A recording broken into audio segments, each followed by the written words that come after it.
বন্ধুরা, আমরা সকলেই একথা জানি, আল্লাহ তাআলা পুরুষ ছাড়া কোনো নারীকে নবী রাসূল করে দুনিয়াতে পাঠাননি। অথচ রাবেয়া বসরি রহমতুল্লাহি আলাইহি কোনো নবী না হলেও হয়েছেন আল্লাহর প্রিয় একজন বান্দি, হয়েছেন মহিয়সী এক নেককার নারী। আর সেই তো ভাগ্যবান যে এমন একজন নারীর জীবনী সম্পর্কে জানবে। তাহলে চলুন প্রিয় বন্ধুগণ, আজকে আমরা একটু জেনে নেই হযরত রাবেয়া বসরি রহমতুল্লাহি আলাইহি এর জীবনী। হযরত রাবেয়া বসরি আরবের একজন মহিলা ছিলেন। বসরা নগরীতে তিনি জন্মগ্রহণ করেন। তার পিতার নাম ইসমাইল এবং মাতার নাম মাইফুল। তার পিতা এতটাই গরিব ছিলেন যে যেদিন তিনি জন্মগ্রহণ করেন সেদিন বাতি জ্বালানোর মতো তেলটুকুও ছিল না। কিন্তু আল্লাহ তাআলার কি মহিমা, এই কন্যাই হলো বিশ্ববিখ্যাত ওলিয়ে কামেল রমণী। রাবেয়া বসরির বাল্যকালে পিতামাতা তাকে এতিম করে দিয়ে চির বিদায় হয়ে যান। আর তখন থেকেই তিনি বড় 3 বোনের সাথে থাকতে শুরু করলেন।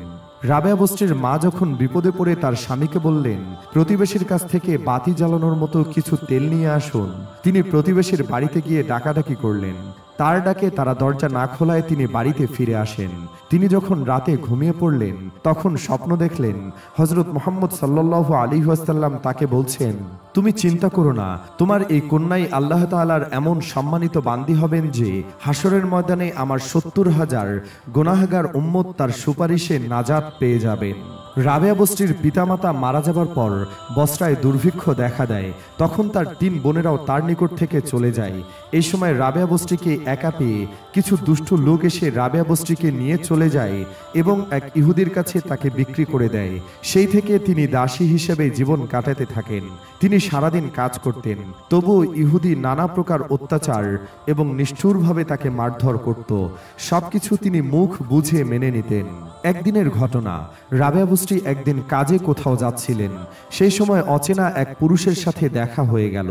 তখন তিনি তাড়াতাড়ি পাশে সরে যেতেই হোঁচট খেয়ে পড়ে যান। তখন তার এক হাত ভেঙে যায়। তখন তিনি সিজদায় পড়ে কাঁদতে শুরু করলেন আর বলতে লাগলেন, হে আল্লাহ, আমি এতিম, দরিদ্র, আপনার অসহায় এক বান্দি। এখন আমার একটি হাত ভেঙে গেল, তবুও আমার কোনো দুঃখ নেই। আমি আপনার প্রতি সন্তুষ্ট। আপনি শুধু আমাকে এতটুকু বলে দিন, আপনি আমার উপরে সন্তুষ্ট আছেন কিনা। তখন গায়েব থেকে আওয়াজ আসলো, হে রাবেয়া, তুমি আর কান্না করো না, তুমি কোনো চিন্তাও করো না। হাসরের ময়দানে তোমার মর্যাদা এত উচ্চ হবে যে আসমানের সকল ফেরেশতারাও তোমার প্রশংসা করতে থাকবে। এখন তুমি ইহুদির ঘরে চলে যাও। এ কথা শুনে তিনি ইহুদির ঘরে চলে আসলেন। রাবেয়া বসরি প্রতিদিন রোজা রাখতেন, সেই সাথে কঠোর পরিশ্রম করে সারাদিন ইহুদির কাজ করতেন। রাতে যখন সবাই ঘুমিয়ে যেত তখন রাবেয়া বসরি আল্লাহর ইবাদতে লিপ্ত হয়ে যেতেন এবং সারা রাত নামাজ আদায় করতেন। তিনি যখন মোনাজাত করতেন তখন কান্না করে বলতেন, হে আল্লাহ, শুধু মনে চায় আমি সারাদিন আপনার ইবাদত করি, কিন্তু তা করতে পারি না মনিবের কাজের জন্য। তাই আপনি আমার উপর রাগ করবেন না, আর আমাকে আপনি দয়া করে ক্ষমা করে দিন। এইভাবে রাবেয়া বসরি 12 বছর ইবাদত করার পর একদিন রাবেয়া বসরির মনিব ঘুম থেকে জেগে শুনতে পেল গুনগুন শব্দ। তাই ইহুদি রাবেয়ার ঘরে আসলো। এসে অনেকটাই অবাক হলো যে এই অন্ধকার ঘরটি নূরের আলোয় আলোকিত ছিল। সেই সময় রাবেয়া বসরির মাথার উপরে একটি নূরের ফানুস ঝোলানো ছিল। সেই আলোতে সারা ঘর আলোকিত ছিল। রাবেয়া বসরি সিজদায় পড়ে করুণ কণ্ঠে আল্লাহর কাছে বলছিলেন, হে আল্লাহ, আমি তোমার আশেক, সব সময় আমার মনে চায় তোমার ইবাদত করতে থাকি, এটাই আমার অন্তরের শান্তি। আমি যদি স্বাধীন থাকতাম তাহলে এক মুহূর্ত তোমার ইবাদত না করে থাকতাম না। তুমি আমাকে একবারের জন্য হলেও দেখা দাও, তোমার বিরহ যন্ত্রণা আর সইতে পারছি না। আমার অন্তরে সব সময় তোমার বিরহের তুফান বয়ে যাচ্ছে। রাবেয়া বসরির মনিব তার মোনাজাত শুনে পাগল হয়ে গেল আর বলল, এমন আবেদা বুজুর্গ মহিলার কাছ থেকে খেদমত নেওয়া উচিত নয়, বরং তারই খেদমত করা আমাদের উচিত। তাই পরের দিন সকালে রাবেয়া বসরির মনিব তাকে ডেকে নিয়ে বলল, আম্মাজান, আমি আপনাকে না চিনে আপনার সাথে যে খারাপ আচরণ করেছি এবং খারাপ ব্যবহার করেছি তার জন্য আপনি আমাকে ক্ষমা করে দিন। আজ থেকে আপনাকে আমি স্বাধীন করে দিলাম। আপনার যদি মন চায় আমার ঘরে আপনি থাকতে পারেন। আমরা সবাই মিলে সব সময় আপনার খেদমত করতে থাকব। আর আপনি যদি থাকতে রাজি না হন তাহলে আপনার যেখানে যেতে মন চায় সেখানে চলে যেতে পারেন, আমি কোনো বাধা দেব না। এই অনুমতি পেয়ে সেখান থেকে রাবেয়া বসরি চলে গেলেন এবং আল্লাহ তাআলার ইবাদতে মশগুল হয়ে গেলেন। রাবেয়া বসরি দিন রাত হাজার রাকাত নামাজ আদায় করতে থাকলেন। আরবের শ্রেষ্ঠ ওলি বিখ্যাত সুফি হাসান বসরি রহমতুল্লাহি আলাইহি এর মজলিসে গিয়ে তার ওয়াজ মনোযোগ দিয়ে শুনতেন। হাসান বসরি রহমতুল্লাহি আলাইহি তাকে স্নেহের চোখে দেখতেন। নির্জনে বসে আল্লাহর ইবাদতের জন্য একটি স্থান বাছাই করেন। সেখানে দীর্ঘ 40 বছর আল্লাহর ইবাদতে মশগুল ছিলেন। হযরত রাবেয়া বসরি তিনি 40 বছর পর্যন্ত ঘুমাননি, একমাত্র আল্লাহ তাআলার ইবাদত করতেন। তিনি সারাদিন রোজা রাখতেন এবং নামাজ পড়তেন। ঘুমে যখন তার চোখ বন্ধ হয়ে যেত তখন চোখকে তিনি বলতেন, হে চোখ, যতদিন তুমি দুনিয়াতে থাকো ততদিন তুমি ঘুমের আশা করো না। যখন তুমি দুনিয়া থেকে চিরবিদায় হয়ে কবরে শুয়ে থাকবে তখন কিয়ামত পর্যন্ত নিশ্চিন্তে ঘুমিও। আর যখন তিনি সূর্য উদয় হতে দেখতেন তখন বলতেন, হে মন, এই মনে হয় তোমার জীবনের শেষ সূর্য। যখন আজান পড়ত তখন ভাবতেন কিয়ামত দিনের ইসরাফিলের সিংহায় ফুঁক দেবার কথা। যখন প্রচণ্ড গরম পড়ত তখন তিনি হাসরের মাঠে সূর্যের কিরণে তামার জমিনের গরমের কথা ভাবতেন। তখন তিনি নামাজ আদায় করতেন, তখন নামাজে ভুল ত্রুটি যেন না হয় সে বিষয়ে খেয়াল রাখতেন। একদিনের ঘটনা, রাবেয়া বসরির বাড়িতে 2 জন আলেম লোক আসলেন। তারা নিজেরা বলাবলি করছিলেন, তিনি যদি আমাদেরকে এখন কিছু খেতে দিতেন তাহলে খুব ভালো হতো। তখন রাবেয়া বসরির কাছে তেমন কোনো খাবার ছিল না তাদের দেওয়ার মতো। তখন তিনি 2টি রুটি এনে খেতে দিলেন। সেই সময় রাবেয়া বসরির কাছে একজন ভিক্ষুক আসলো, এসে বলল, আমি খুব ক্ষুধার্ত, আমাকে যদি কিছু খাবার দেন তাহলে আমি খেতাম। তখন রাবেয়া বসরি তাদের সামনে থাকা খাবার এনে ভিক্ষুককে দিয়ে বিদায় দিলেন। কিছুক্ষণ পর প্রতিবেশীর এক মালকিন দাসীকে দিয়ে তার জন্য কিছু খাবার পাঠালো। দাসী এসে বলল, আমার মালকিন আপনার জন্য এই খাবার পাঠিয়েছেন। রাবেয়া বসরি ঢাকনা খুলে দেখেন সেখানে কিছু রুটি রয়েছে। রাবেয়া বসরি তা গুনতে শুরু করলেন।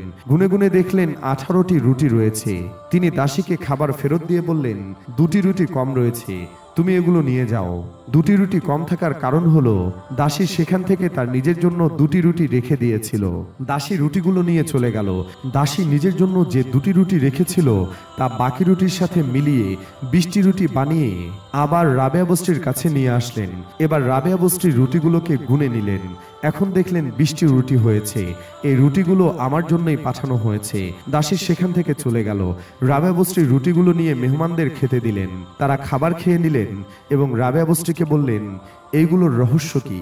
তখন রাবেয়া বসরি তাদেরকে বললেন, আপনারা যখন আমার ঘরে আসলেন তখন আমি বুঝতে পেরেছিলাম আপনারা ক্ষুধার্ত।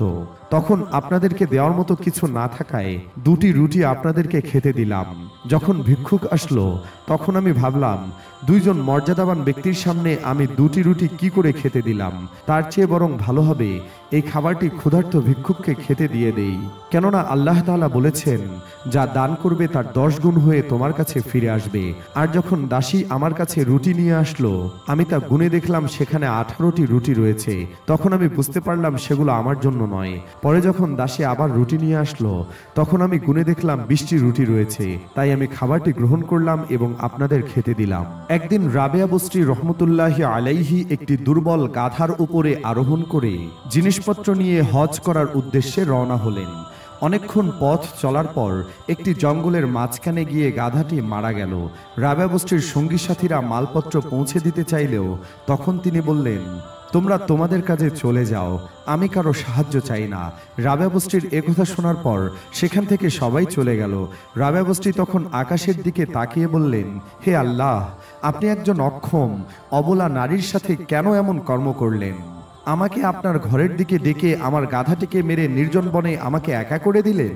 একথা বলার পর গাধাটি আবার উঠে দাঁড়ালো। সে আবার গাধার পিঠে আরোহণ করে রওনা দিলেন।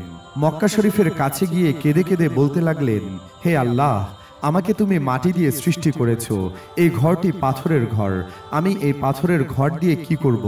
আমার পাথরগুলোর প্রয়োজন নেই, আমি একমাত্র তোমাকেই পেতে চাই। হযরত রাবেয়া বসরি রহমতুল্লাহি আলাইহি তৃতীয়বার হজ করার উদ্দেশ্যে রওনা হলেন। 7 বছর পর আরাফার ময়দানে গিয়ে উপস্থিত হলেন। সেখানে গিয়ে বললেন, হে আল্লাহ, আপনার বিরহের আগুনে আমি পুড়ে যাচ্ছি, এই যন্ত্রণা আমি আর সহ্য করতে পারছি না, এবার আপনি আমাকে দেখা দিন। তখন আওয়াজ আসলো, হে রাবেয়া, এ কেমন দর্শনের প্রার্থনায় তোমাকে পেয়ে বসেছে, তুমি যদি আমার দর্শনকামিনী হয়ে থাকো তবে আমার কাছে দরখাস্ত করো, আমি আমার নূরের ঝলক প্রকাশ করব। তখন আমার নূরের ঝলকে তুমি পুরে ভস্ম হয়ে যাবে। তখন রাবেয়া বস্রী বললেন, হে আল্লাহ, আপনার নূরের ঝলক সহ্য করার মতো শক্তি আমার নেই। আবার আওয়াজ আসলো, রাবেয়া তুমি উপরের দিকে তাকিয়ে দেখো। রাবেয়া বস্রী তখন উপরের দিকে তাকিয়ে দেখলেন রক্তের সাগর শূন্যে ঝুলছে। গায়েব হতে আওয়াজ আসলো, রাবেয়া তুমি যে রক্ত দেখছো, এ রক্ত আমার জন্য আমার আশেকের চোখ থেকে বের হয়েছে, তবুও তারা আমাকে দেখতে পারেননি। তারা আমাকে দেখার জন্য ধৈর্য ধারণ করেছে এবং পৃথিবী থেকে বিদায় নিয়েছে। আজ এই পৃথিবীতে তাদের কোনো নাম নেই, কিন্তু হাসরের ময়দানে পূর্ণিমার চাঁদ হয়ে তারা দেখা দেবে। তখন রাবেয়া বস্রী বললেন, হে আল্লাহ, আপনাকে দেখার মতো কোনো যোগ্যতা আমার নেই। এই বলে তিনি সেখান থেকে চলে গেলেন। একদিন রাবেয়া বস্রী যখন পর্বতের উপর আল্লাহর ইবাদত করছিলেন, সেই সময় তার চারপাশে পশু পাখিরা ছিল, তারা রাবেয়া বস্রীকে দেখছিল। এই দৃশ্য দেখে হাসান বস্রী রহমতুল্লাহি আলাইহি যখন সেখানে আসলেন, তাকে দেখে সব পশু পাখি পালিয়ে গেল। আরেকদিনের ঘটনা, রাবেয়া বস্রী হাসান বস্রীর বাড়িতে গেলেন। সেখানে গিয়ে দেখলেন হাসান বস্রী রহমতুল্লাহি আলাই ইবাদত করে কান্না করছেন, তার গাল বেয়ে চোখের পানি পড়ছে। তখন রাবেয়া বস্রী বললেন, ওস্তাদজি, আপনার এই কান্না দুনিয়ার কিছু পাওয়ার আশায় যেন না হয়, এই কান্না যেন আল্লাহকে পাওয়ার জন্য হয়। আরেকদিন হাসান বস্রী রহমতুল্লাহি আলাই রাবেয়া বস্রীকে বললেন, এখন আপনার বিবাহ বন্ধনে আবদ্ধ হওয়া উচিত। তখন রাবেয়া বস্রী বললেন, আমার অস্তিত্ব নেই, আমার দেহ নেই, আমি স্বাধীন নই, আমি আল্লাহ তাআলার অধীনে বন্দী, আর তাই আমার বিবাহের আলোচনা তার সাথেই করা উচিত। রাবেয়া বস্রীর এই কথা শুনে হাসান বস্রী রহমতুল্লাহি আলাইহি বললেন, রাবেয়া তুমি এই উচ্চ স্থানে কিভাবে উঠলে? তখন তিনি বললেন, আমি পৃথিবীর আরামকে আল্লাহ তাআলার জন্য বিলীন করে দিয়েছি। তখন হাসান বস্রী রহমতুল্লাহি আলাইহি বললেন, তুমি আল্লাহ তাআলাকে কেমন করে চিনলে?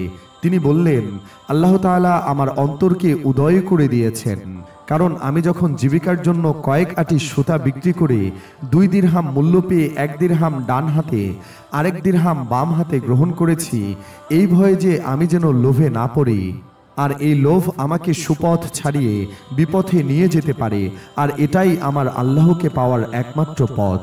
হযরত রাবেয়া বস্রী রহমতুল্লাহি আলাইহি বললেন, একদিন আমি হুজুর সাল্লাল্লাহু আলাইহি ওয়াসাল্লামকে স্বপ্নে দেখলাম।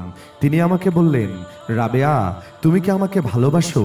আমি তখন বললাম, পৃথিবীতে এমন কোনো মুসলমান কি আছেন যে আপনাকে ভালোবাসেন না? কিন্তু আমার অন্তরে আল্লাহ তাআলার মহব্বত এমনভাবে জড়িয়ে আছে যে সেখানে আর কারো ভালোবাসার স্থান পায় না।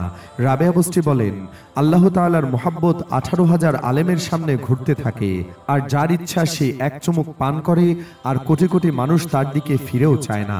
তখন আল্লাহর জিনিস আবার আল্লাহর সাথে মিলিত হয়ে যায়, আর সেই সময় আল্লাহ তাআলার দরবার থেকে ঘোষণা করা হয়, যারা আল্লাহকে ভালোবাসে তাদেরকে আল্লাহ তাআলাও ভালোবাসেন। একবার একটানা 7 দিন রাবেয়া বস্রী রোজা রেখে ইবাদতে মশগুল ছিলেন। অষ্টম রাতে ক্ষুধার জ্বালায় অস্থির হয়ে পড়লেন। এই সময় এক ব্যক্তি খাবার নিয়ে আসলো, খাবার দিয়ে চলে গেল। রাবেয়া বস্রী তখন খাবার রেখে বাতি জ্বালানোর জন্য উঠে একপাশে গেলেন। সেই সময় একটি বিড়াল এসে খাবারটি খেয়ে ফেলল। তখন তিনি ভাবলেন, পানি দিয়ে ইফতার করে নেব।